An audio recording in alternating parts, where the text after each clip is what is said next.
This conference will now be recorded.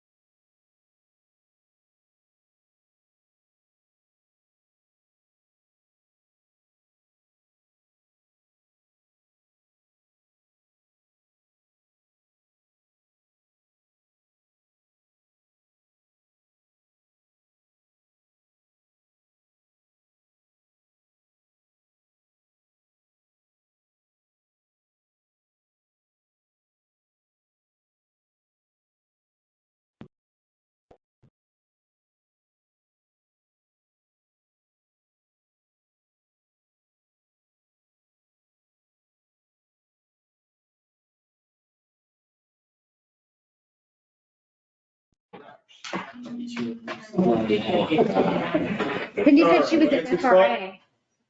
All right, let's kick the meeting off. We will start off with the pledge of allegiance. Do we have somebody? Yes. I will do it. All those stand. Please stand. I pledge allegiance to the flag of the United States of America. To the republic which stands one nation under God, indivisible, with liberty and justice for all. So there was a question that came up about that we used to not do it at FAMPO, but we used to have the meetings combined with GRC and FAMPO. So GRC would always think that it's strictly the same. So again, I believe we should combine the meetings. Again, that's another topic. So agenda, roll call. Roll call. Roll call. From Stafford County, Cindy Lamb. Mark Dudenhofer. Here. Crystal Vanu. Here. From Spotsylvania County, Tim McLaughlin. Here. Chris Yakubowski. David Ross. From the City of Fredericksburg, Matthew Kelly. Here. Jason Graham. Here. Tim Baruti. Here. From Fred Transit, Jeannie Jackson. From King George, Ann Kupka. From Caroline, Jeffrey Steely. From FTA, Tanya Holland. From FHWA, Ivan Rucker. From PRTC, Robert Schneider. Here. Representative of the Secretary of Transportation, Marcy Parker. Here. From VDOT, Susan Gardner. Here. From DRPT, Todd Horsley. Here. From CTB, Cedric Rucker. From CTAC, Hank Sharpenberg. Here. And we do have a quorum. Put down Kathy Binder for King George. Oh, non-voting. Okay, gotcha. Thank you. So we got four. Yes, we do. Next item is the policy committee agenda. Do we have a motion to approve the agenda? So moved. Second.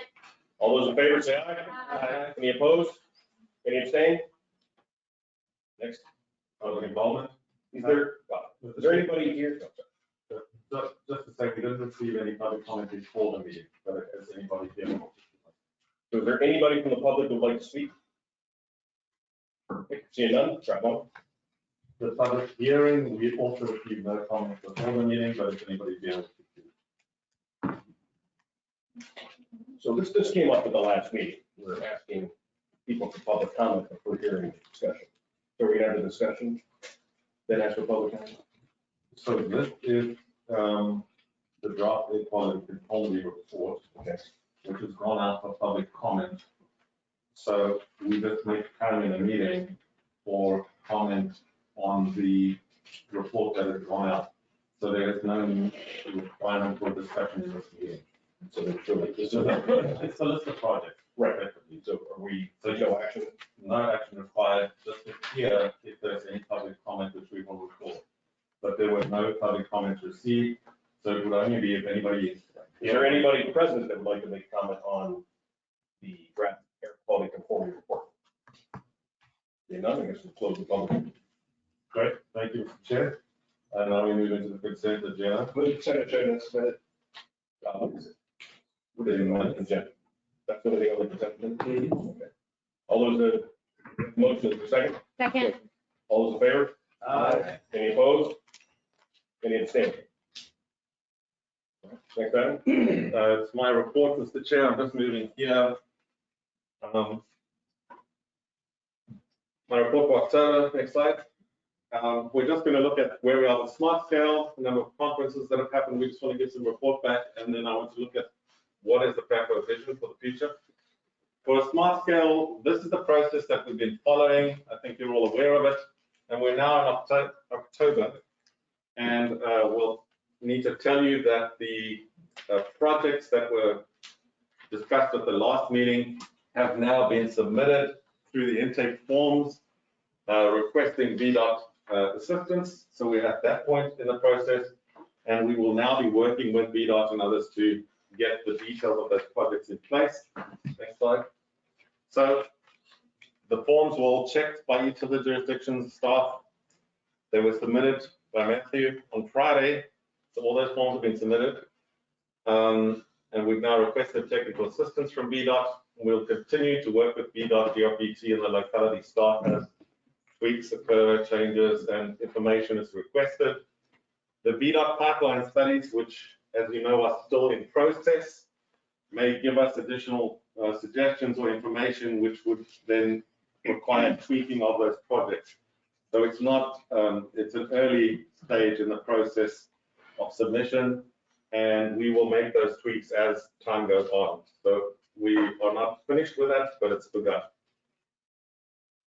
Conferences, the FAMPO conference for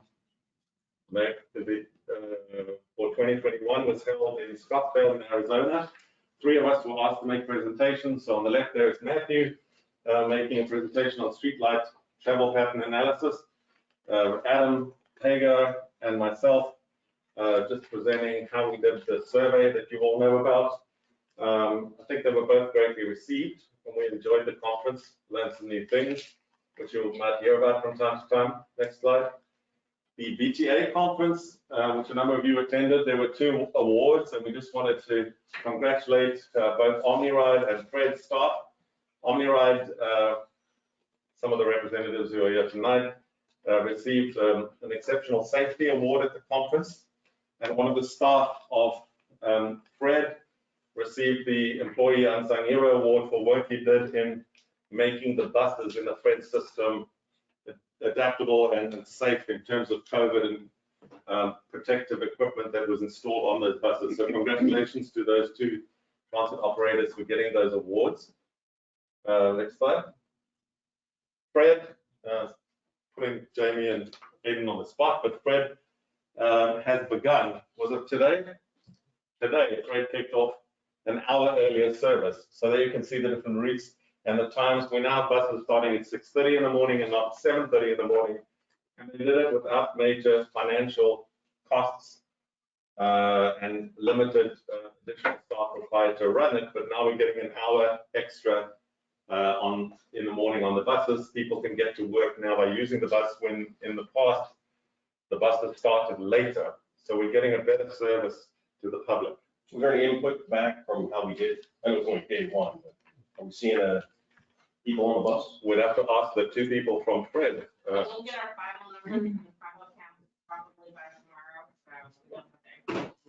All right, so maybe at the next meeting, give just an update on what we should do for the month. Great, that would be fantastic. So that's an extra hour service for not a lot of extra cost. Next slide. These are just 2 pictures. I know they're grainy, but we took them from the VDOT cameras over the highway after the new bridge opened. This was the day the bridge opened. And it's just interesting. We'll have to watch over time whether the trends change, because people would get used to these different lanes. But it's interesting to see the bypass traffic is a higher number of vehicles at the moment than the local traffic. Now, I don't know whether that trend will continue. We'll have to see as time goes on and people get used to this, whether the same thing carries on.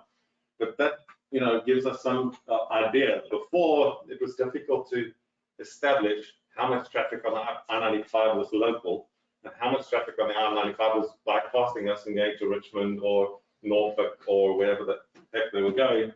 But by looking at these slides, we can now tell that if this pattern continues, that it seems as though there's more traffic going past us than local traffic. But we won't know for certain. It'll take some time. We'll need months of study to see whether that continues. But it will be an interesting trend because the first time we'll be able to see in a picture exactly how much traffic is local and not local. More traffic earlier today. I had to come back this way. More traffic, there was more traffic on there Then, in the local lines. oh, well, that's exactly. We need to see what happens. Mr. Chair, some information and board members, we're very excited. All 3 contracts have now been signed with our on-call consultants, which means we now, for the first time in about a year, would be able to issue a task order to a consultant. As you know, we were unable to do that. We now have all 3 signed without any difficulties. We've hired a part-time intern to join the FAMPO team as we're 1 staff member short, and she's just getting signed up to all the stuff she needs to be signed up to. We hope she'll help us assist us with the projects that we're working on. The long-range transportation plan, we are aiming to complete the draft by the end of the year, which you know is not very long into the future. We're busy writing the chapters as staff, and as you know, it's quite a lengthy document. What you had a hearing on just now was part of the LRTP, which is the conformity of the CLRP, the actual projects. And we hope to then have a comment period, public comment period on the completed LRTP draft in February or March. So we're well up to date with that, and I think we'll be ready on time, in a timely manner, to be able to complete it in the dates that we'd set, the dates that we'd agreed to. We're continuing to do quarterly reports with VDOT. After discussion with them, we're going to carry on with those. And we are completing updates to the congestion management process and the environmental justice analysis, which is a federally required thing that we have to do. We'll give you details on that as time goes on. Next slide. One of the things that I would like us to think about over the coming months is, what is the vision that FAMPO has? What is our vision going forward? What are we trying to achieve? Yes, some things are technical that we just do all the time. We have meetings, we produce documents, we have plans, etc. But what is the overall picture? What is it that we're trying to achieve? And I just thought we should start thinking about, as a group, what the vision for FAMPO is and what it should be, right? And I don't have a vision for you. I'm just suggesting that we should think about that and discuss that as time goes on. Next slide. So what would a good outcome be 50 years from now? I mean, do we all agree what the outcome would look like 50 years from now? Do we want to reduce traffic with more business or more population, more businesses? Do we want environmental improvements? Do we want lifestyle improvements? Do we want affordable transportation? What does the future look like? What kind of future do we want? And what is FAMPO's role in helping build that future? If we can't build our way out of a congestion crisis, well, what are we going to do? What are the alternatives? Often, when we talk about density or when we talk about congestion and building highways, everybody's got an opinion on what we shouldn't do, right? We don't know what we shouldn't do. We shouldn't have this, we shouldn't have that. We don't want density here, we don't want highways there, we don't want all these things. Well, that's great. But what's the positive? What should we do? We don't often have a discussion about what we should do. Where should we spend the money? And if we have some kind of a vision about where we should spend the money, it'll help us in our planning work to know how to plan. So the last slide is just some suggestions to think about, and we'd like to have this, I'd like to have this discussion with board members, policy committee members as time goes on. Next slide. So how do we get more out of the asphalt? We built it, it's there. Is there a way we can get more out of it? Single occupancy vehicles versus trip share. Smart technology to regulate traffic lights, speed, etc. Using that kind of technology. Do we need intersection and bottleneck improvements? Are those things going to help us get more out of the asphalt that's already there, Stephen? So that we can, have more people transported on the tarmac or the asphalt that we have. What about improved alternatives? Do we need better local transit? Quicker and more direct trips? Do we need distance transit? better access, which is commuting, better access to stations and stops. Do we need more van pools? Do we need more bikes, scooters, and transportation that's not recreation, but bikes to get to work? What about influencing land use improvements or policy changes for transportation? And how exactly does an MPO do that? Because it's not our jurisdiction. It's not our role to change land use. However, as you know, those two things are connected.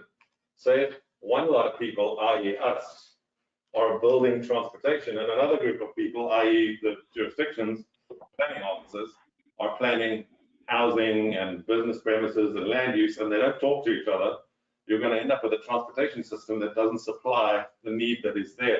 So, but how does the MPO integrate in that process? How do we communicate with the jurisdictions in order to improve the connection between transportation and land use? It's something we have to think about. And if we have a vision which says this is what we want to achieve, and this is how we think we can practically do it, we then have, as a staff, and you as a board and members of our partner organizations, kind of have a vision of what we're trying to achieve. So just something to think about. I'd like to meet with board members individually over the next 3-4 months, maybe bring one of my staff with, and just chat to you about how you see this. What does the future look like in your mind? And so hopefully over time we can build a joint vision of what we're trying to achieve. Simple, not highly complex things, simple things. But if we agree on them, it's a lot easier to then build the projects into that concept of what the future looks like. Mr. Chair, that's all I have for you today. Short and sweet. I'll take any comments, otherwise, next one. Yeah, to your point on vision, I think if you could, one of the difficulties that some of us are having is technology is moving so quickly now with smart cars and all these other things that we're dealing with, and bus changes and things of that nature. It would be a good idea if we can get, that's where I'm having difficulty thinking long term, is because I don't know how technology is going to change the dynamic of transportation. I don't know if there's anything we should be looking at, reading, seeing, that could give us kind of a better handle on what is coming down the pipe. I think ERTC the other evening I think, is doing a really smart thing about looking with regards to buses. What does the technology look like in the next 5 or 6 years? Should we jump on board now? Should we wait for things to get better? What the infrastructure costs and everything else like that, which I think is a fantastic exercise, which I plan on stealing when it's finished in April. But it's difficult for me to go down this road without having a better handle on what is coming in the future. Well, certainly something that we can get presentations on. There is material. Some of it is guesswork, right? Because we don't know what the impact is going to be of automated vehicles. It's a guess at the moment. Some people think it's the God's answer to every problem. Other people think it's going to take 100 years to implement, and we don't know the answer to that, where we are in that paradigm. But there's certainly information out there that we can look at and discuss. Thank you. I think we're going to do this.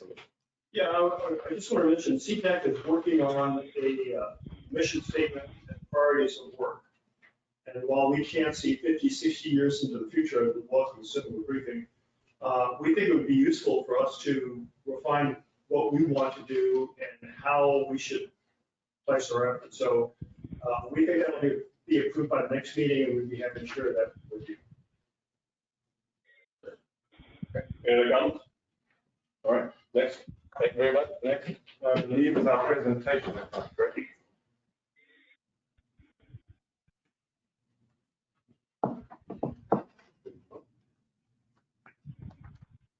So we have, Mr. Chairman, the Virginia State Rail Plan, and our presenter, Emily, should be online. Emily, can you hear us? I can hear you. Great. So if I can just introduce, Virginia's statewide rail plan gets updated every 4 to 5 years, like the LRTP does for FAMPO. They're in the process of doing that update now to that rail plan. So I invited Emily to come and present a short presentation and to take comments from you. And the main point is that for FAMPO to have an input into that process, which happens every 4 or 5 years, you need to make your comments known. So if you have any preferences or specific things that you feel as a policy committee should be taken into consideration by the state. Emily is the person who's facilitating this. So thank you, Emily. I'll hand over to you. Sure. Thank you, Ian. And hopefully everyone can hear me okay. We can hear you fine. Great. And I don't think I tried turning my camera on, but it doesn't look like it's on.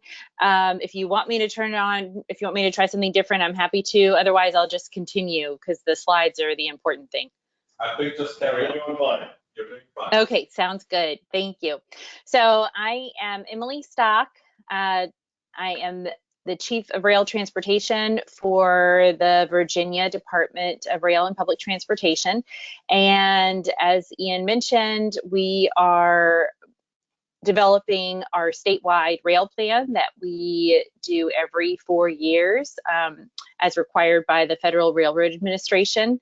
And next slide. So I can talk a little bit about that.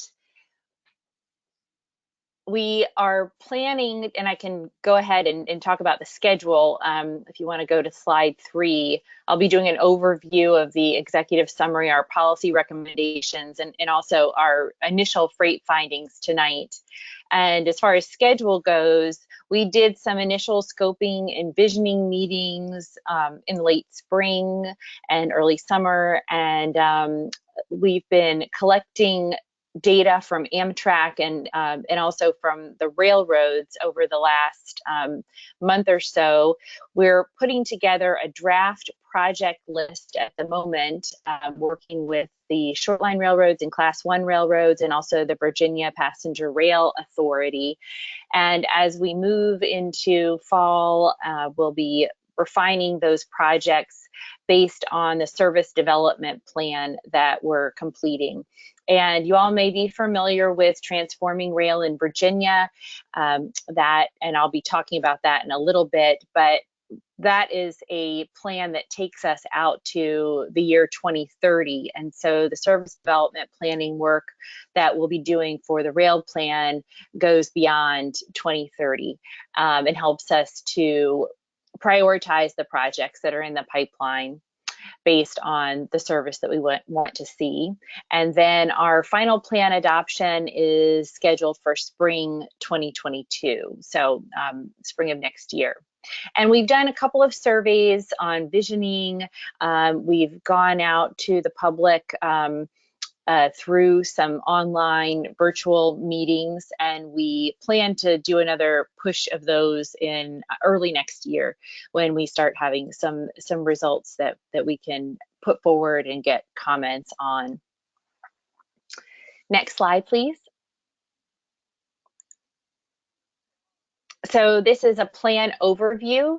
We align our statewide rail plan very closely with VTrans, the Commonwealth's service transportation plan, long-range service transportation plan. And so the goals that you see on the side of the slide, on the right side, goals A through goal E, are taken directly from VTrans. And our goal is to be in lockstep with theirs. And so we adopt those same goals and make sure that every project that we list, every project that's in our plan meets at least one of the goals, and we identify the additional goals that each one of the projects meet. And our last statewide rail plan was adopted by the Commonwealth Transportation Board back in 2018. And as I mentioned, we do this every 4 years, and it's necessary to do so that we can qualify for federal grants for rail projects for passenger and freight. And our project list includes a short-term horizon and long-term, so a 4-year horizon and a 20-year horizon. And this year we're doing something a little bit different. We're hoping that we can align the short-term project list with our 6-year improvement program. So we'd like to be able to take it to 6 years rather than 4 years, but we'll still be doing the rail plan every 4 years. And the Federal Railroad Administration has really defined data points that they want us to collect every time so that they can compare plan to plan and state to state, because this is a requirement for other states as well. And the plan does require close coordination with the newly formed Virginia Passenger Rail Authority. Next slide. And this slide shows, again, how our plan aligns with VTrans, obviously guided by VTrans goals, and our rail plan will be addressing VTrans needs and inform our strategic actions and recommendations. Next slide, please. So we're doing the rail plan a little bit differently this year. If you all have seen rail plans in the past, they've been fat documents that sit on desks or big PDFs that take a long time to load. And what we're trying to do this year is make things a little more interactive. We're actually doing story maps for a lot of the data collection, and we'll have an executive summary that will be easier to download and to digest. But we still hit all of the basics that FRA requires. So those top 3 building blocks that you see across the top of the screen, our rail system overview will be defined. We'll be talking about how Virginia plans for rail, both VTrans and DRPT, and also we'll present rail and travel data that's the changes that have been experienced between 2018 and 2022. We'll be looking at those current trends and also forecasting future trends for passenger and freight rail, and then looking at our vision, goals, and objectives, and coming up with a project list that is a lot of it is governed by the railroads and VPRA, but we want to make sure that the priorities, especially for the long term, are consistent with our vision, goals, and objectives, and that they line up to fill service gaps that we identify through our service development planning exercise. And then out of that, we would be getting a passenger and freight rail project list, 6 years and 20 years. And we'll also be identifying project benefits. So we'll be putting those projects through a benefit cost analysis, which will be one of the conclusions of our report. So a lot goes into the statewide rail plan. Next slide. As I mentioned before, the executive summary is meant to be something that's easily digestible, and so the basics will be in this executive summary: vision, goals, objectives. Where is freight going? Where are people going? That's the data that we're collecting, how we plan for rail, the system overview, some mapping of the latest infrastructure and ridership and freight use trends. And then we also will be having we'll be presenting some of the results of General Assembly studies. So we are working on 4 general studies right now, rail planning studies that are required by the General Assembly. One of them is incorporated into this rail plan. It's the Commonwealth Corridor Study. And that looks at the potential for a passenger rail corridor between Hampton Roads, passing through Richmond, Charlottesville, and then down to the New River Valley. So an east-west corridor is being contemplated. So the results of that study will be part of the rail plan, as well as a study that we are looking at to eventually expand rail down to Bristol, Virginia, and another study to look at the potential for rail to Bedford, Virginia. Next slide. Another unique element to this rail plan that we haven't had much of before, we are putting together a policy document with statements about the policies that you see listed here on the screen. everything from climate change to equity policies, multimodal access that touches on land use, passenger rail station policy is something that we've had before, but we are updating that. New passenger service policy, coordination among agencies, especially now that the Virginia Passenger Rail Authority is around, corridor development policy, economic development, and equipment. So next slide.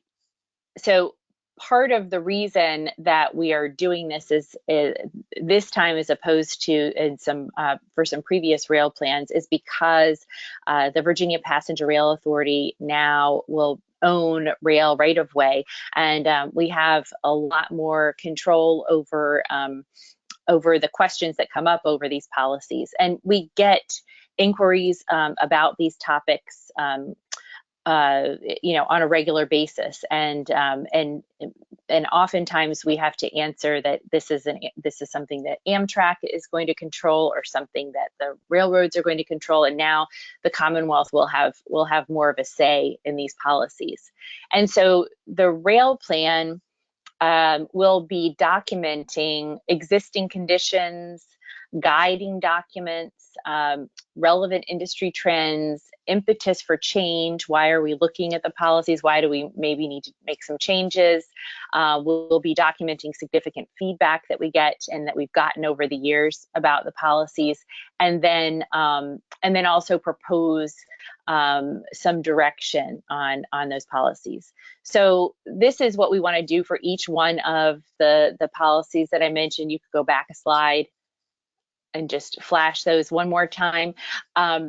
And so we're really exploring and studying these things, and then offering some direction. But the Virginia Passenger Rail Authority may take on some more detail with regard to the policies.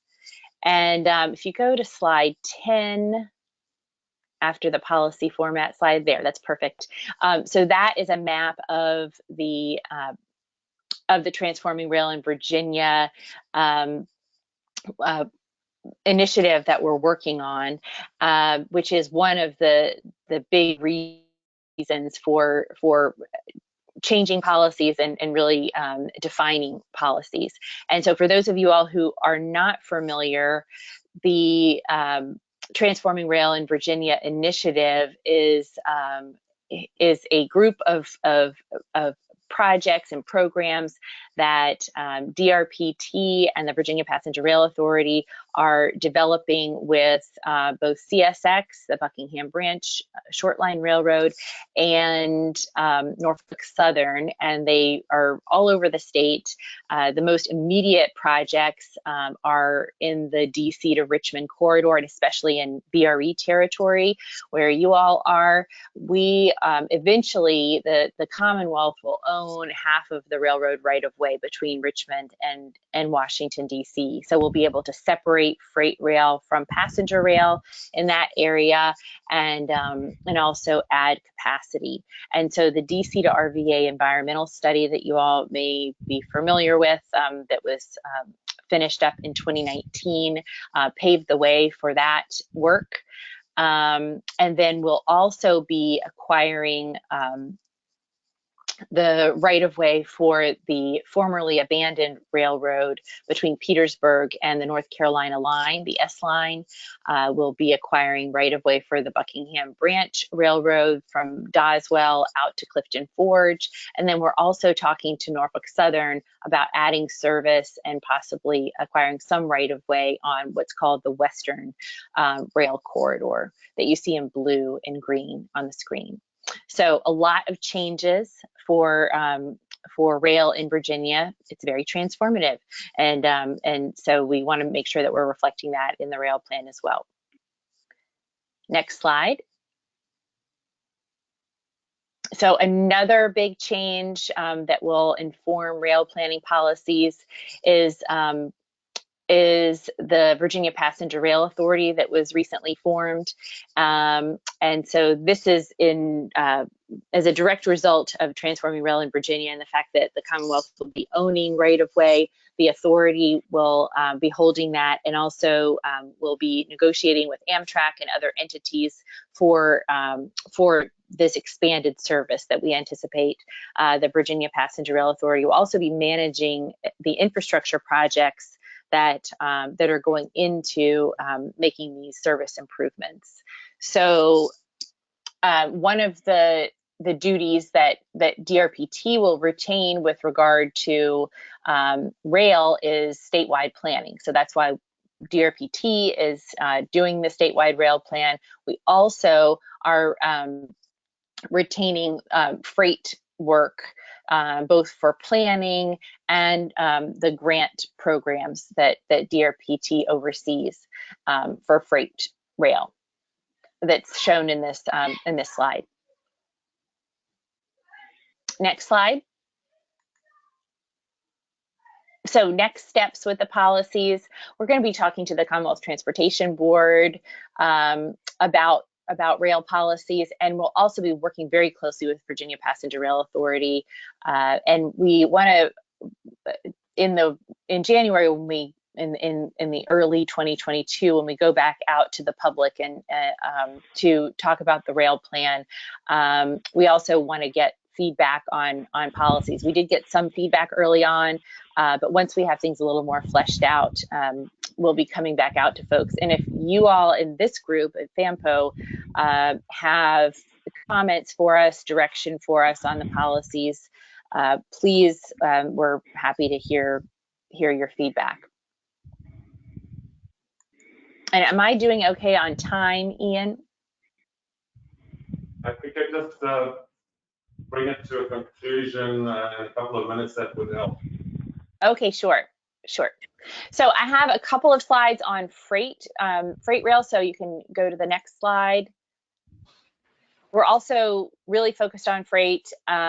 We have the goal that's set out by FRA to look at industry-related factors impacting future demand for freight rail services. And so we are looking at the potential that companies located in Virginia could make some type of mode shift and make use of rail. So looking at businesses that are located in close proximity to rail spurs and that carry goods that would make sense for rail is something that we're looking at. Next slide, please.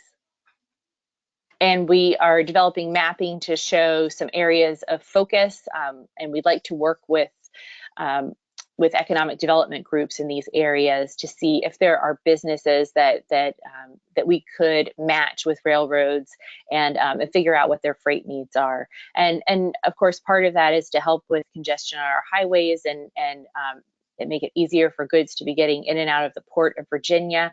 It also may help with some of the supply chain issues that we're experiencing now as well. Next slide. We're also looking at trends and forecasts by commodity type. There's, and you can move on to the next slide too. We want to document the changes from coal to intermodal, and we understand that there's growth in intermodal, and figure out how best to capture that growth so that we are making the most use of our highways and the Port of Virginia by giving shippers options to use rail. Next slide. And even though the total tonnage of freight that's moving by rail in Virginia is decreasing, the actual number of containers is increased. So, and that's reflective of that switch from coal to intermodal. And this is my wrap-up slide. Next steps for the rail plan. I mentioned that we're doing project identification, service development planning as some next steps, but we do have a rail plan hub site that you can visit that's that's up on the screen right here.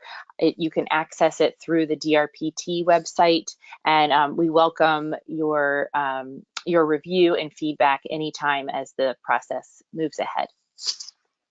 Thanks. So, any questions? I know I got Mr. Scott. I'll make it quick, and if you want to, or just take some notes. I want to touch on a few things. One, from VRE's perspective, and I serve on the operations board, there is a little bit of a concern moving forward with this long-range plan because the state is obviously taking on a big project. We want to open up different lines, passenger rail, so important things. So I'm hoping this plan is going to better define the state's commitment to commuter rail, because there is a difference between passenger rail and commuter rail as well as freight. So there is, I just want to put it out there, a little bit of concern of where we're going to washing out and all this, because frankly, commuter rail is very important to this region.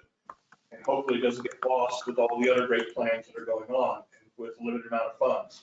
That's one. Two, on your freight rail present, I'm really kind of interested when we keep talking about freight, because frankly, you don't have a lot of control over the freight situation. And case in point is, for VRE, getting back to commuter rail, one of the biggest issues we have for on-time performance is, as you've alluded to, the amount of freight on the rails is growing. And it would be interesting to see what plans and thoughts the state has in dealing with that, because that is our by far #1 impact on performance of commuter rail is congestion. And that's primarily freight rail. And it's also primarily related to issues with the tracks and safety lighting and things in tunnels, which right now we don't control, that is in part causing that congestion. So I'd be very interested in understanding exactly what impact the state is going to have directly on those issues in this plan. And finally, a question local, as you may or may not be aware, the city of Fredericksburg has a little issue with rail cars being stored with toxic materials near residential neighborhoods. I was kind of wondering if there's any thought or planning moving forward as the state takes over the rail to look at the issue of storage capacity on the rails and where it is located to hopefully kind of alleviate some of the impacts. Also, is there anything that the state could do now to assist localities in dealing with? So I realize it's a federal rail issue, but what is the state's role in regards to that safety issue? And I'm done. Any other questions, Tom? And I'm happy to address those items just briefly here, and then certainly in the rail plan as well. I think that you'll see that, well, I understand that the priorities of the state for rail, you know, are really shaped by the needs that exist in Northern Virginia down to Fredericksburg and Spotsylvania within VRE territory. So the projects that you'll see in the short term, in that 4-year to 6-year range, are going to be very focused on that part of the state, because we understand the reliability issues and the conflicts with freight, between freight and passenger commuter rail in VRE territory. And so that goal of separating freight and passenger is huge, and adding capacity in that stretch is huge. Looking at the Long Bridge is the #1 bottleneck, and so adding capacity there is a huge priority for us, and I think you'll see that reflected in the short-term project list. So, and then when it comes to rail cars stored in residential neighborhoods, I know what area you're speaking about, and so as freight and passenger are separated, that you know, that's going to be an area where it's separated, and so Amtrak trains will be using different tracks, but it doesn't mean that that any problems there are not things that we're going to pay attention to and work with the railroads on. So this is the first time that I've talked to anybody about that storage in a few years, and I'm happy to look into it again. I used to communicate with CSX about that storage area quite a bit when I was working on the DC to RVA project. But if that is an immediate issue of concern, I can follow up with CSX and see what the conditions are right now that could be improved. Appreciate it if you could do that. And also, I think it would be interesting to see seeing that we are going to be taking over a large section of the rail in Virginia, how we are going to deal with those type of issues throughout. I think it's a policy throughout the state and how we deal with the storage of those type of materials. So I realize there's a lot of issues involved, and the feds are very involved in that. In fact, feds can pretty much say what they want. But it would be interesting to see what infrastructure we're willing to put in place to basically move that out of those sensitive areas. Thank you. Okay, Thanks. Thank you, Mr. Chair. The next item is to look at the fall Carloads Transportation Board meeting. As you know, we still don't know the dates when that will occur. Marcy's shaking her head. So we just want to be prepared. And I think you'll see that we've done some work with the TAC, and we're going to be a little bit more prepared this time than we were at the beginning of the year. Next slide, please. The idea was here to gather from our jurisdictions ideas as to what things are important to us so we can raise them at these meetings and put them in a letter and various other things.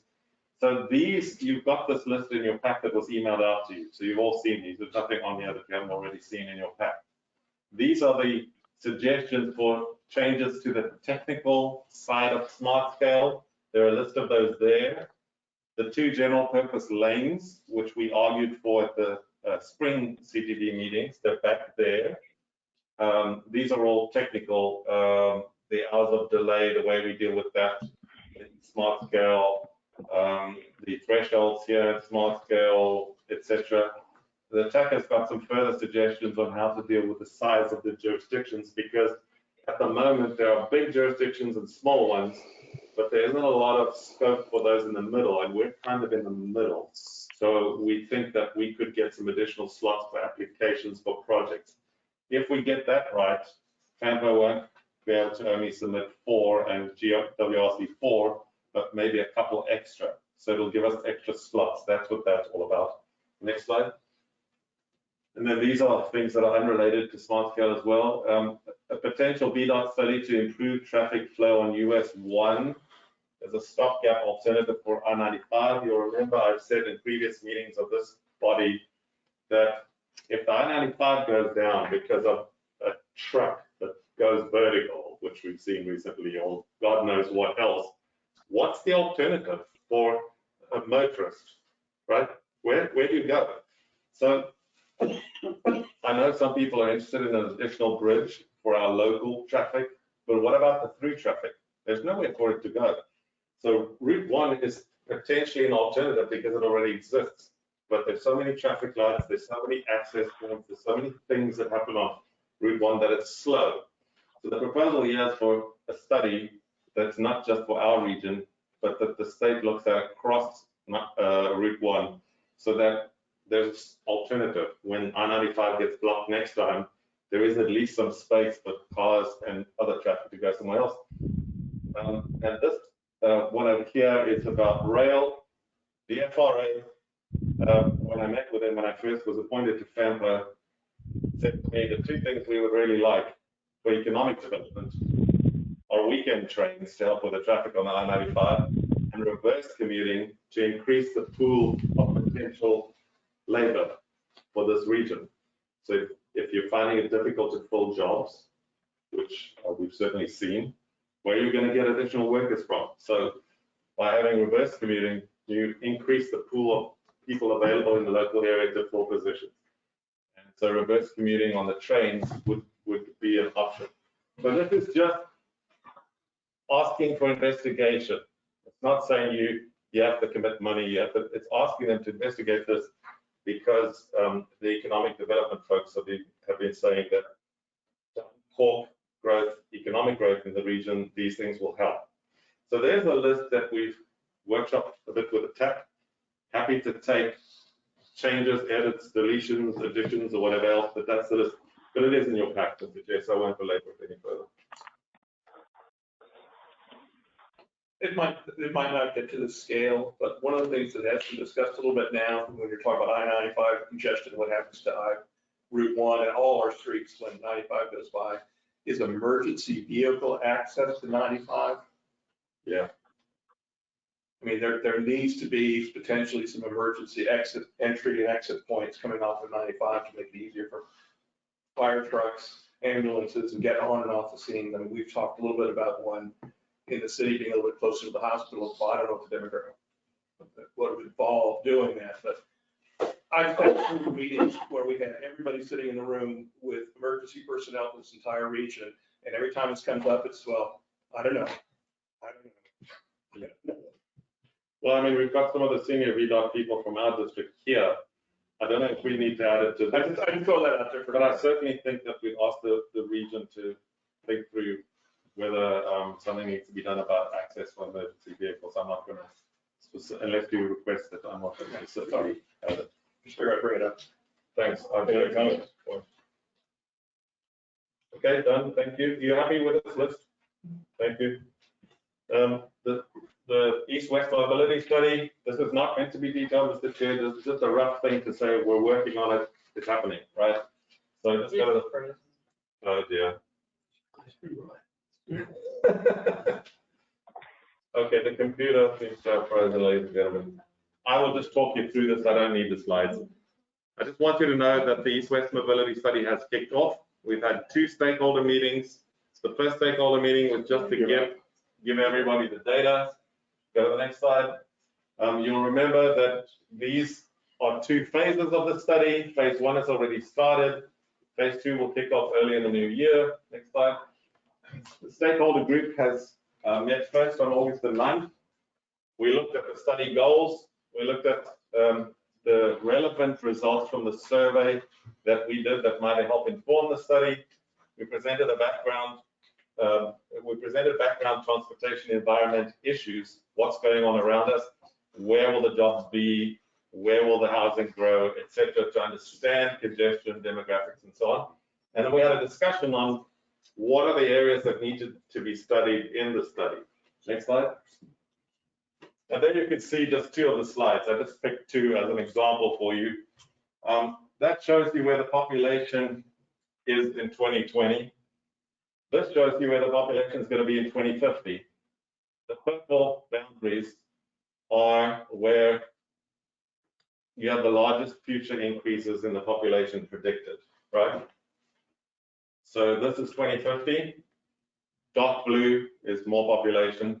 The ones with the purple are where the biggest increases per transportation analysis zone will occur. So when you look at that, that tells you where your transportation system is going to experience stress, where the big population increases occur. That's roughly where they're going to occur. Next slide. Wow. This is the same thing for employment. So that's where employment is right now, the dark blue colors. This is where employment is going to grow, the dark blue colors. So again, it's quite interesting that where the main roads are in the region, that's where a lot of the employment is going to go. But when you see the employment here, it's on 640. Down here, it's not on a main road. So you need to know where the employment is going to go so that you can plan where to upgrade the transportation system. We looked at that in the study. Next slide. The second meeting of the stakeholder group was on October the 12th. We tabled our public participation plan so people understood what we're going to do. We showed what data we're going to use and what previous studies have already been done in the area so we don't duplicate work and waste money by doing the same thing again. So we listed those studies and a short description of what happened in each of those studies so we know what was recommended already. Then the baseline conditions, which is the summary of the region, the jobs, the economy, where the transportation system is now, where the trains are, how much traffic is occurring, all the baseline conditions. And then the outline of what the final report of the study is going to look like. So we've got a structure to work in. And then we had further discussion to refine those areas that needed to be studied, geographical areas in the region that are going to be problematic. And each jurisdiction gave us, this road is a problem, that road is going to be a problem, etc. This transit issue needs to be identified and worked on and a solution found. Last slide. Photograph of the stakeholder group we're having. I tried to keep these meetings planned months in advance, so we don't have a last minute run around to try and get people together. Everybody knows already, those are the next 3 meetings, and we're having them about every second month to refine each step of the process. So, Mr. Chair, we're well on the way. All the jurisdictions are participating. We've also got the Chamber of Commerce, the FRA, and the Cycle Association to get together with Germana and the university. So we have quite a strong group that have got lots of input to make, and they do make the input. I'm done with that one. If there are any comments. Thank you, Mr. Chair. Adam is going to give you an update on where we are with CMAC and the process to update the policy. Thank you, Mr. Chair, and the committee. We've got just a couple slides tonight to talk about where we're at in the process to update the project selection process for our CMAC and SCBG funds that we get to allocate here at the NPO. Just by way of schedule, we're working up in the month of October right now. We have began to develop the drafts for each funding program. We had our first subcommittee meeting last Thursday. We made a lot of progress. So we've got a subcommittee that was formed by the TAC chairman and Ian, and we've got the 3 jurisdictions, EDOT, and a member of PRTC. We also had representatives from DRPT and from VRE at the first subcommittee meeting.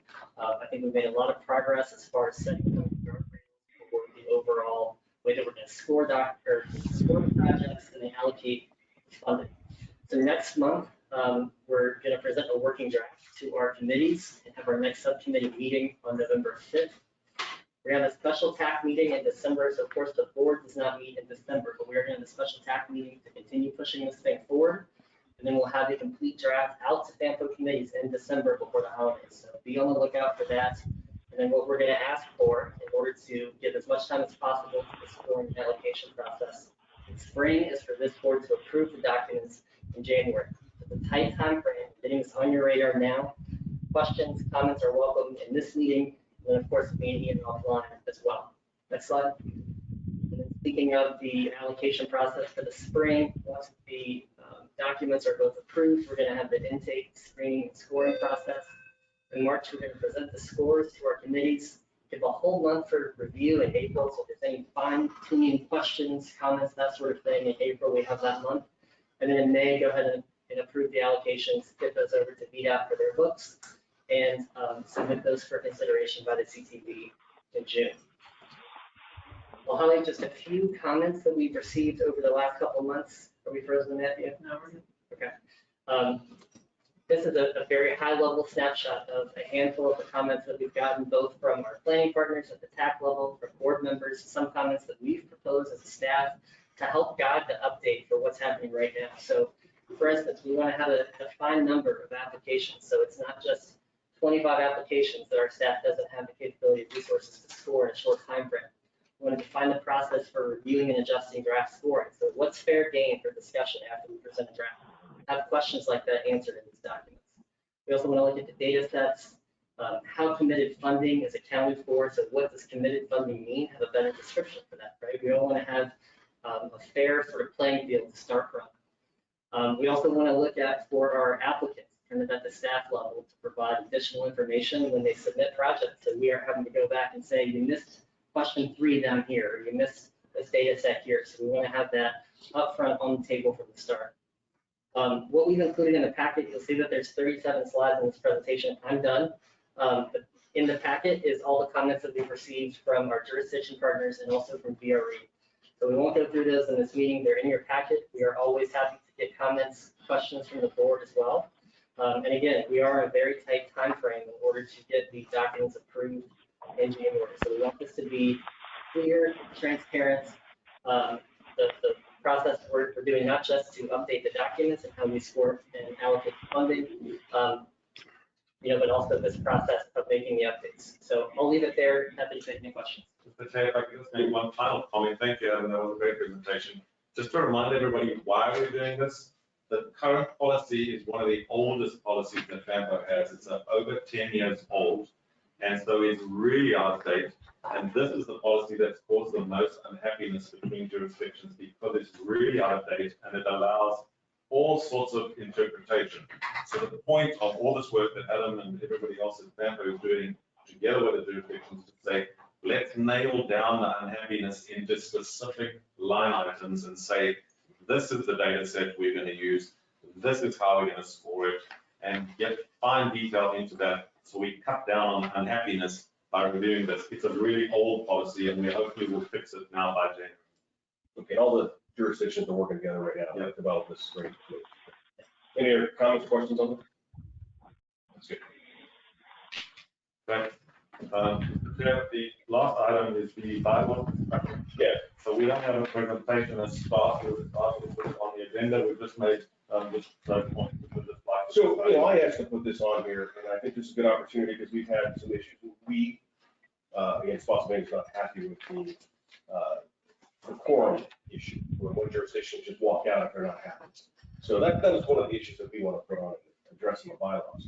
So, based on some of the discussions in the past, I'm bringing this up tonight to give all the jurisdictions or all the parties an opportunity to bring any changes that you want back to, draft any changes you want, submit them to Ian so we can have them on the next agenda.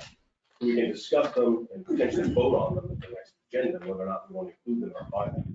Because I don't know if there's other things out there that people are not happy with, but now's the opportunity to do this. And I think in January, we usually schedule for an MOU review. That's our opportunity to kind of take a look at the MOU and see if there's any issues we've had with it or any changes we need to make with it. So that's why I want to bring this up, because I think it's an opportunity for all the jurisdictions to make changes or make recommendations to bylaws.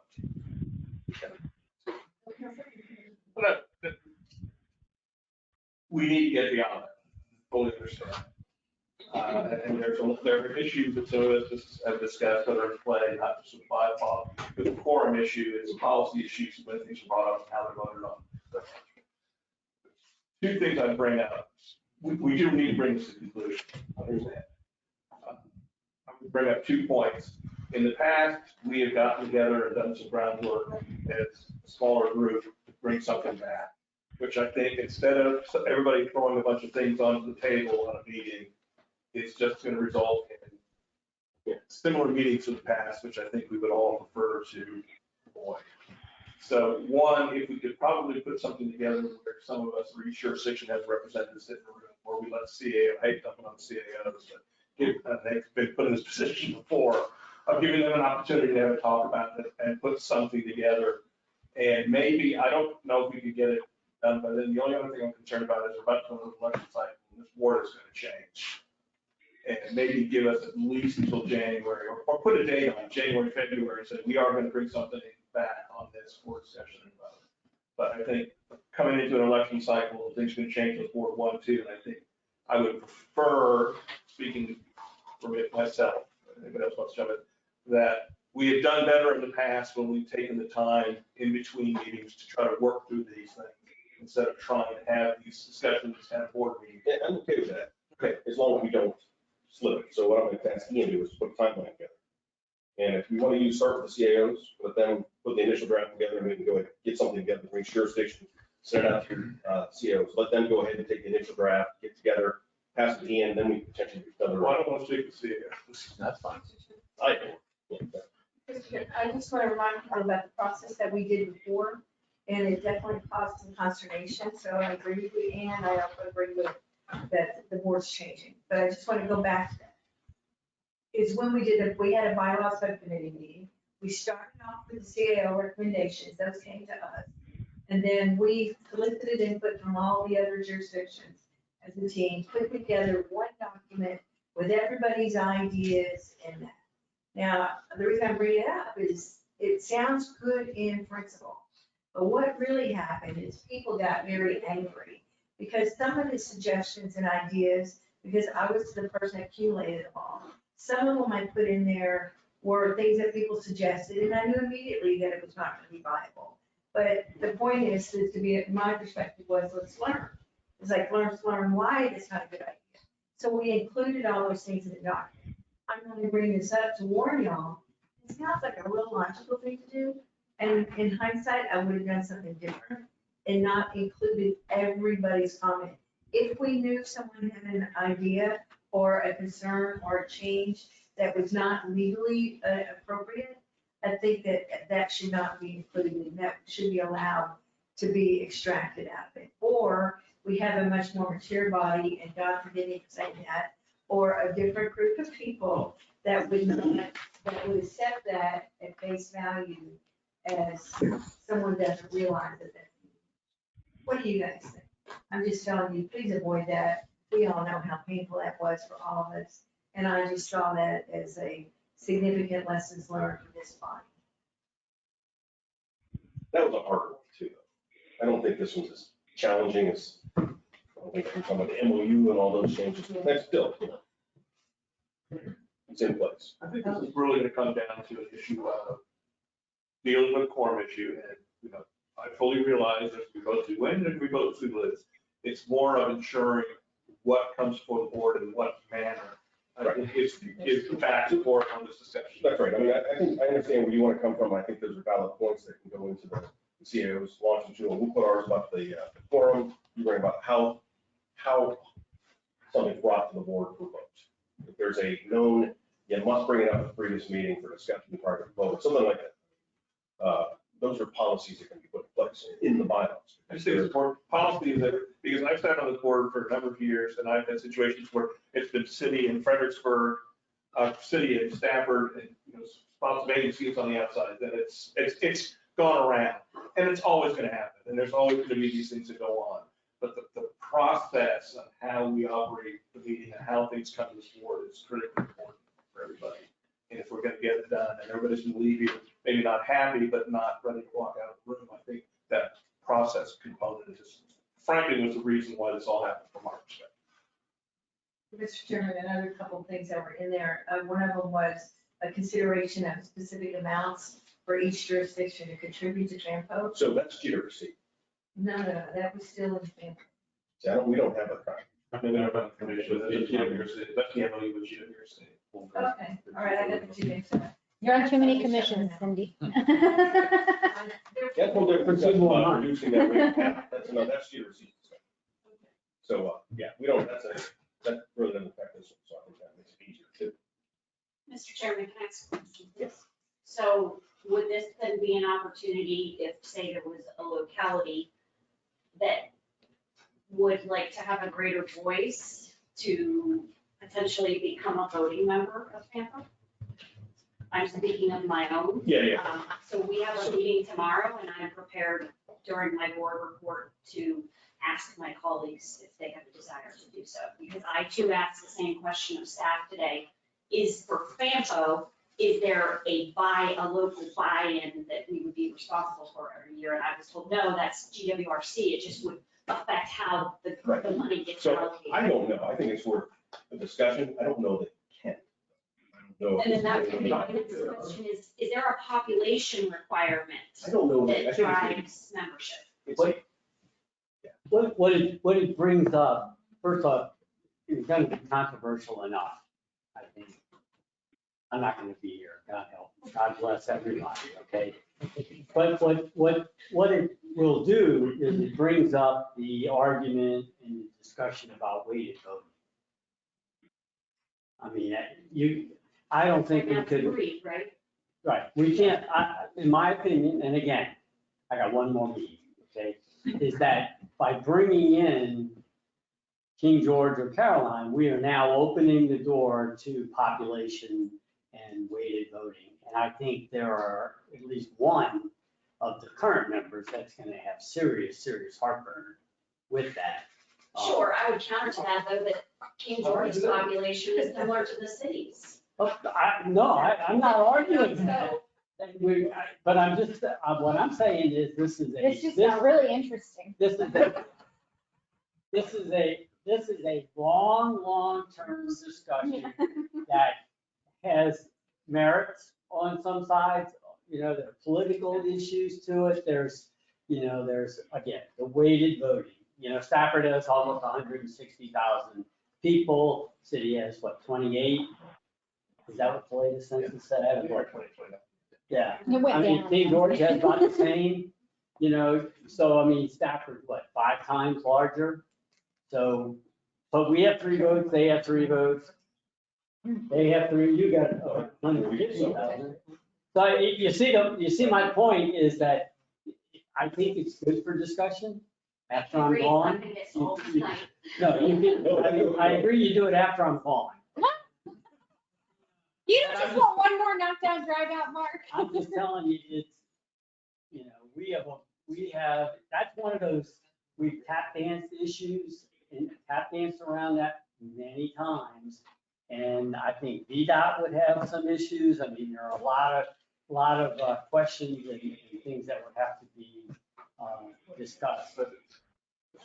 And I'll defer to Ian, that King George will reach a point because of the urbanized area, growth in urbanized areas, that they are going to become part of this organization. So it's not a discussion we should necessarily shy away from. Frankly, 301 corridor is becoming more and more important to this region, including traffic. Yeah. So I And hope I'm not we can at least arguing start any the of those conversation. points. What I'm saying though is, we're gonna let in a 28. So we've talked about this in the past too with Orange County. I mean, all the jurisdictions surround FAMPO. At what point are they able to join, even if they're even allowed to join? So those, you're right, there's a discussion that we don't have the answer But to. you just said it, eventually. Well, Yeah, then we probably, They would be my part of the opinion, urbanized area. I think, I'm not. Right, so. Wait till it becomes something you gotta deal with. And if they have to be. So I think the question you gotta look at right now, first of all, we got a bylaws question. That's not part of the bylaws. This is a separate issue that maybe we can. Well, that's what I said, these are separate. Right. So let's keep the bylaws, moving down the track. You got a plan with that in place? So, Mr. Chair, I just have one question. Do you want me to convene a meeting with the CAO? Yes. That's okay. I'll certainly convene a meeting. And then have them solicit information from their jurisdictions. I'll compile it, and maybe after that, once you see that, we can bring a subcommittee, a small subcommittee of the policy, just kind of lay it out, so when the next, or you have a certain meeting, we can go ahead and say, hey, these are consensus of what we think is smart move for the bylaws. That'll come back in 2022. So it can't be voted on by the sounds of things before you are no longer here. So Well, it can, but Setting. I would say Installation for I want to make sure that, I want you to identify a timeline. Okay? Because I don't want this to drift off like a lot of things. It's just, we talk about it, we never act on it. Mr. Chair, before the next meeting of the FAMPO Policy Committee, I will request a meeting with all the CAOs to discuss the content, to receive input from the jurisdictions, and I will put that in a summary document before the next meeting. You all can then elect who you want to be your subcommittee to go through that. Okay, so would you, There we go with that. I'll do that in the next one. Okay. Back to that question. So why don't we, Ian, as another task for you, could you do at least some initial research on, Subcommittee. is it even feasible to add other jurisdictions in? What does it entail? Because it does go back to the, because, when you look at even Pennsylvania, the smaller of the larger jurisdictions, we would have more population than all the smallest combined as well. And then we would be outvoted on anything that comes up. And a lot of this funding can't be, not all this funding can be spent in this jurisdiction. So that's where it gets more complicated on how things might. Mr. Chairman, I'll get a presentation for the next meeting on how to change the makeup of Right. whether or not you want to. Let's not engage the lawyer right now. Mark, you want to miss all this? Charge money. What's that? You want to miss all this? No, I've been fighting these battles since 2006. And you're the only one here longer than me, so Okay, all right. I'm ready You to. good with that? You got the direction on that? Okay, Okay. what happens to deal with All right. that? Correspondence? Under correspondence, we have the Title VI assurances in Bohemian tax. There you go. Stacy, do you need to make any comment on these? I don't think so. I'll just say that this is routine. We have to sign these regularly. It's just promising VDOT that we're doing what we're supposed to do with regard to Title VI. What prompted this particular signature was that Kate is now our, I'm not sure of her official title, but I guess acting TWRC interim. So because of that, we needed her to sign a new one. So we find a new one, it's a federal requirement, we've done it. That's just a copy in your hand, so you're aware. And that's all the correspondence I'm aware of, Adam. Thank you, Mr. Chair. Staff reports, the only one from our side is that we appointed the temporary part-time intern to assist us with work. That's the only change that's coming forward. Anything else? Any more comments? Mr. Chairman, not as much in part a comment, but also a question. So last regular session of the General Assembly, I know that a delegate introduced a bill to create a regional transportation authority that did not make it out of the transportation subcommittee. Our board, I signed a letter myself, sent a letter to the committee opposing it, because frankly, that delegate does not represent our community, and our community was never consulted about that. So I have since seen that that individual is up for reelection and is in fact campaigning. That is one of the three major priorities that he is campaigning on. So I guess my question is, have any of the other localities been consulted about this time around? Has FAMPO, FAMPO staff been consulted about this? And then I guess where I'm going with this is, knowing we don't have a December meeting and the session starts in January, if this person should be reelected November 2nd, would it be prudent for us to perhaps entertain a resolution at the November meeting opposing this, if that's the will of the body? And you know how to bring in at the last minute, some of the most. I don't think we're leaving and. Okay. Mr. Yes, Fredericksburg has been actively engaged in all discussions related to the transportation authority. But no one else. But no, Not fun. Stafford. The We transportation, have a letter too. the transportation authority that would happen or could happen does not have to happen under the confines necessarily, man. There could be jurisdictions that want to set up something and move it forward and set up tax districts and everything else. So it's not, at this point, it's not really even a FAMPO issue. If there should be some discussion, again, two jurisdictions that are contiguous to each other that can do this, set it up. They don't need FAMPO. It's Stafford. I would not say I know. that was the original House Bill 1910 that was submitted. And then a substitute was submitted unilaterally in subcommittee. The original bill was very generic, very vanilla. It said two localities may, any two localities may enter into, and it was very generic. What in fact went to the subcommittee was very specific. It stated all 5 member jurisdictions of Planning District 16. And he is already out there saying all 5 members. So if that's the type of legislation that is coming through again, my locality was never consulted about this. You were consulted the last time. Well, here's the And you got offended when I said If I can just the last point, and I'll give you the legislation that's put forward, which I don't want to say was not very well thought out to begin with, was not even transportation authority. It was setting up almost an organization that had no authority to do anything. It would have just been another level of bureaucracy. You're right, it would have every jurisdiction on it, but would have no taxing authority, no anything, nothing. So that's one, even some of us called up and said, you know what, you might want to just let this go. So there was never ever, even the legislation that was before the last one did not set up anything close to what transportation authority. We're going to get. He doesn't know what exactly transportation. It was really He just knows kind how to write No. To sum this up, you sent a letter, did Stafford send a letter? Yes, we did. We were very active on the dais against it. I think we spearheaded. Could Yeah. you send those letters to the jurisdictions Yes. as well as the legislation? I will send the letter and I will be asking my board at our November meeting for our own resolution, Okay. formal board resolution as well. Has he filed the bill yet? No, but he is stating publicly, it was in the newspaper over the weekend, where your top We're gonna 3 debate too. initiatives, and it was stated as one of the top 3 initiatives, to revisit the Regional Transportation Authority for 5 localities, and they were named. What's the, you got like 5 words, so I think that's in the city. 4. Even if you got it created. So you can. There are many ways to kill. So, Mr. Chair, we've had a presentation here on whether or not we should have an RTA, right? And, you know, people have different views and we didn't make any particular decision, but we discussed the potential idea. Subsequent to those 2 bills I'm which emailing were Fred right now. thrown out at whatever level, I had a meeting with the delegate concerned to just try and understand what's going on. But this is like some 3 months ago.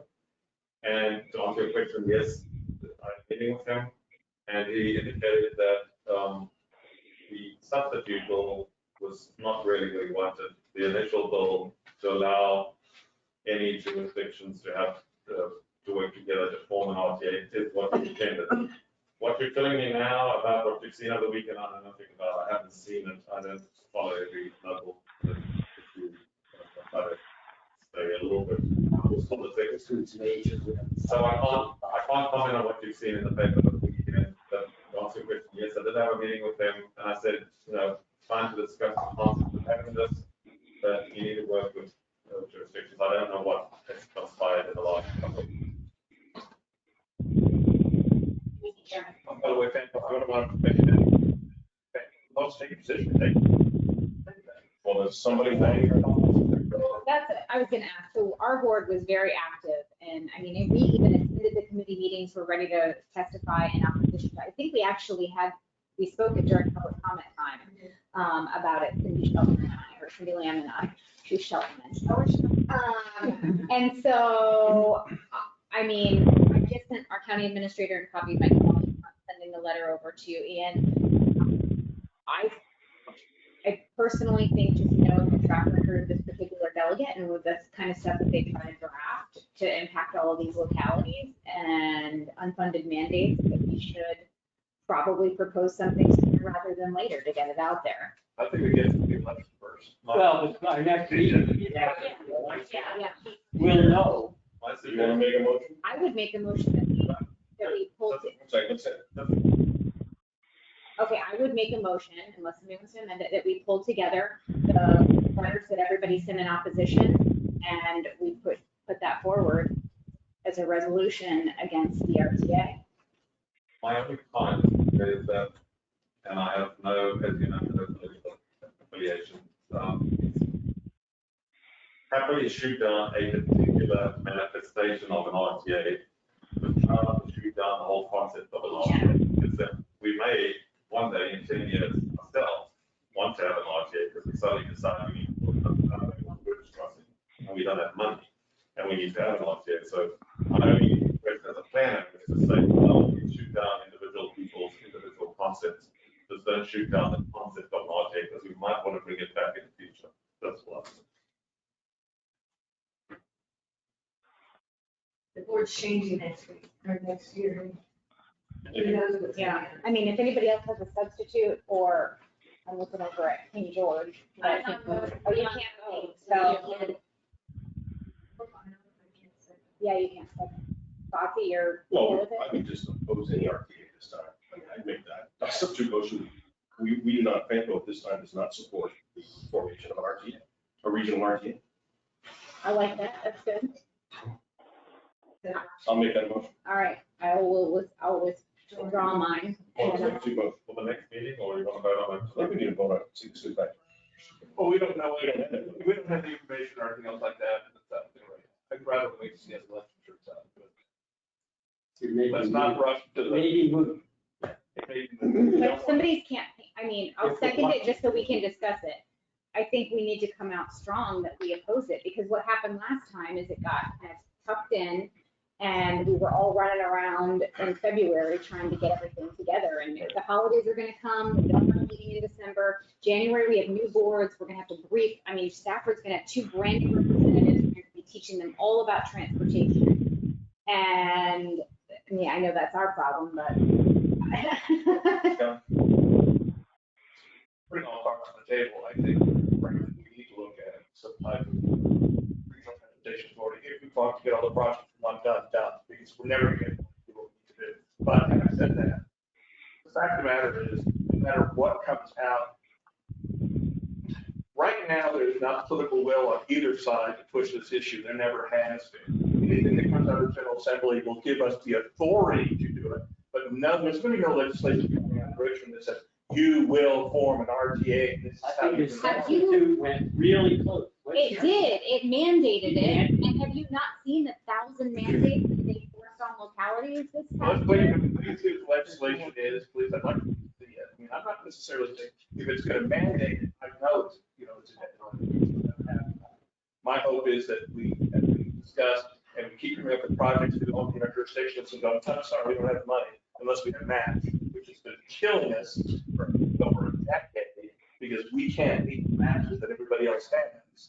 And we lose money on all the projects you all want to build. We don't want, as Ian's point, to lose that possibility at some point when everybody comes to the realization that I came up with, being on this board, and watching all the projects that everybody wants that don't get built because we don't have the money to leverage. But we do have the money leverage and we got screwed. They didn't, I mean, all the years we've been hearing about, put money on your projects, it gives you a better chance of getting them. And that did When not Hampton happen. Roads put $500 million on a $600 million project. We're never gonna happen. So we have a bond rep, we have bond referendum, which to me is the same thing as taxes. To Whether Ian's it's RTA point, or. I would, if you want to take aim at a particular piece of legislation, that's fine. I would rather, I'm just, we don't make it a blanket statement. I bet you know, whatever happens, they'll change that last minute in committee and then it'll happen so fast, Well, then, you won't have a chance. to that point, then what's the resolution going to do then? I mean, that makes the argument that, But at least we're on record to That the we're people who opposing are it. listening to us of what our position is. And there are a lot who listen, whether they can change it or not. is another story. Sure. So I like your motion about FAMPO being opposed to an RTA at this time, like at this, you said at this time, right? I think, what is at this time? well, I think if we just say we're currently, the FAMPO committee currently is opposed to forming a RTA within planning system. Simple. Yeah, I like You know, and they can change it later. Right now, there's no consensus within this board. There's just, you're the only member that, out of the 300 and some thousand people that want it. And, So you have a motion, I seconded it, you want to take a vote, and then they'll draft this resolution. and finish it. And you just get the wording correctly so that we know. currently, at this time, FAMPO Policy Committee does not support the formulation of a RTA, or a Regional Transportation Authority, within planning system 16. Can I at least ask for we just had a conversation on process, protocol, and everything else like that. Nothing's going to happen until the next meeting anyway. We can draft it to bring it out to the board to look at it. We can vote on the next meeting. It's not going to make a difference other than we're following a process where everybody gets an input. We're not doing it. Rolling it together on a major policy decision in 15 minutes. Well, we've discussed it as a Yeah, locality this is not- 1,500 times, That's so. fine. You're the locality. That's FAMPO is also the board votes this down. So you can vote it down, but at least follow the process. Make it look like we're following the process. It's not going to hurt anything much. They like to look at the- I want to do it now. Take a vote. We want to have votes. Let's just get the votes now. We're at it. We're gonna do roll call? Yes, just the FAMPO policy voting members. So see if you will only call the votes. Yes, Cindy Lamb? Yes, you. I had to think about that one thing. Next, what am I voting for? On the resolution, This that's is the why I chairperson- voted for the That's what I wanted. So, no, I vote You want us to come back to you? for sending a letter. That's a yes. Mark Dudenhofer? I've always been opposed to, and I believe we should stand up really strongly. Yes or no? Yeah. Crystal Benu? Yay. Tim McLaughlin? Yes. Chris Jakubowski? Right here. Dave Ross? Here. No alternates on the line for either of those. Nobody's on the line. No.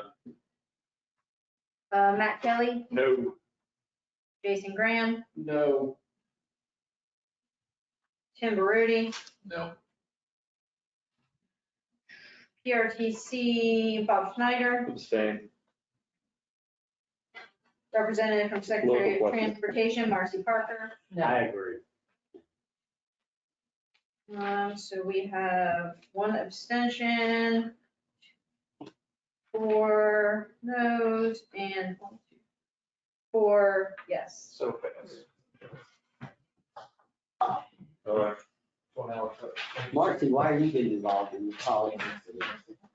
Because I don't think we should shut the door on. We're just saying we're opposed to him filing legislation now. That's what she said. No, that's not the text of the. His name is not in it. Well, Mr. Chair, there are no other topics here for that I'm aware of. any other comments or questions before we close out? Motion to adjourn? Wait. Sorry, Chair. Last thing, number 12, before you adjourn. On November the 15th, which is the date that you've all put in your calendars for the next policy committee meeting, we received a question that as to whether we should move the date of the meeting because of the FAMPO conference, is that how you say it? The FAMPO annual conference, which takes place at the same time. Is anybody going to Banco? Is anybody going, and do you want us to change the date of the meeting? We can No, send. I'm gonna say no, because we only had 2 non-voting members and 1 voter. So, no. Everyone agree? So we leave the meeting on the 15th of November at 6 PM, right? We heard the bylaws, too. We need to talk about combining these packages. You ever seen Banco together? Just one more point. I know on our board, when something fails, when there's not full attendance, it always comes back sort of to deal with the tie, since it failed on a tie. Does that mean that this is going to come back on the next agenda with the same resolution that we just proposed? So, you'd like to bring it the next, put it on the next agenda? It's not a policy of FAMPO, but if you wish to do that, you, of course, you'll. Just put it on the agenda for the next Yeah. meeting. That way, That, because you didn't have 3 people here. Thank you, Mr. Chair. We need to. motion to adjourn? So moved. Second.